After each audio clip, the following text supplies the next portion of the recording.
வேண்டுமென்றே திட்டமிட்டு எங்கள் மீது இருக்கின்ற கோபத்தின் அடிப்படையில் மாணவர்களை பழிவாங்காதீர்கள் என்ற கோரிக்கை வச்சோம். ஆனா அதையெல்லாம் பொருட்படுத்தல. இன்றைய நிலை என்ன? அடுத்த ஆண்டு தேர்தல் வர இருக்குது. ஆக மாணவர்கள் இளைஞர்களுடைய கோபத்துக்கு ஆளாகிவிட்டது இந்த அரசாங்கம். இந்த மாணவர்கள் இளைஞர்களுடைய வாக்குகள் அவருக்கு தேவை. இன்னைக்கு மாணவர்கள் இளைஞருடைய செல்வாக்கை இந்த அரசு இழந்து விட்டது. மாணவர்களுக்கு கிடைக்க வேண்டிய நல்ல பலன்கள் எல்லாம் இந்த அரசாங்கம் முடக்கிவிட்டது.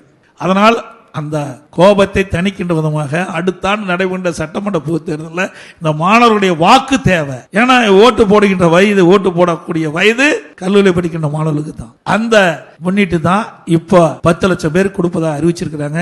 சரி, அதை கொடுப்பது வரவேற்கத்தக்கதான். ஆனா எப்ப கொடுத்திருக்கணும்? இந்த கல்லூரி திறப்பதற்கு முன்பு கொடுத்திருந்தாலோ, இந்த கல்லூரி திறக்கின்ற பொழுது இந்த அறிவிப்பை கொடுத்திருந்தாலோ, இந்த மாணவ செல்வங்கள் கடனுடனே வாங்கி இந்த ஏழை குடும்பத்தில் பிறந்த மாணவர்கள், நடுத்தர குடும்பத்தில் பிறந்த மாணவர்கள் எல்லாம் இந்த மடிக்கணினி தவிர்த்திருக்கலாம். ஆனா இன்றைய நிலை என்ன? இடையில ஒரு 5 மாதம் கழிச்சு கல்லூரியிலிருந்து படித்துக் கொண்டிருக்கின்ற இந்த காலகட்டத்தில் ஒரு 5 மாதம் கழித்து இந்த மடிக்கணினி கொண்டிருக்கிற திட்டத்தை கொடுக்கணும்னு அறிவிச்சிருக்காங்க.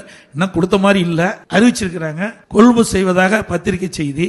இப்போ கொடுக்கறதுனால எந்த பலனும் ஏற்பட போவதில்லை. ஏன்னா அவர்கள் ஏற்கனவே மடிக்கணினி வாங்கிட்டாங்க. ஏன்னா கல்வி தொடர வேண்டும் அல்லவா? அது இறுதி ஆண்டு படிக்கின்ற மாணவர்கள் 2 மாதத்துல அந்த கல்வி முடிச்சு அதில் வெளியில டிகிரி வாங்கிட்டு வெளியில போகணும். பட்டப்படி படிக்கக்கூடிய 3ஆம் ஆண்டு மாணவர்கள் அந்த படிப்பை முடித்து வெளியிலே செல்லக்கூடிய சூழ்நிலை. இப்படி இந்த அரசாங்கம் திட்டமிடாமல் இந்த செயல்பாடினால் மாணவர்களுக்கும் பலன் இல்லை. ஒவ்வொரு திட்டமும் ஒரு அரசாங்கத்தை செலவழித்து தான் திட்டத்தை நிறைவேற்றாங்க. அப்படி அந்த திட்டத்தை நிறைவேற்றுகின்ற பொழுது இந்த திட்டம் சரியான காலகட்டத்திலே, உரிய நேரத்திலே, நீங்களாம் குறிப்பிட்ட உரிய நேரத்தில் அது அந்த மாணவனுக்கு கிடைச்சா தான் அந்த மாணவனுக்கு பலன் கிடைக்கும், நன்மை கிடைக்கும். ஆனா இந்த ஆட்சியில் அப்படி கிடைக்கல.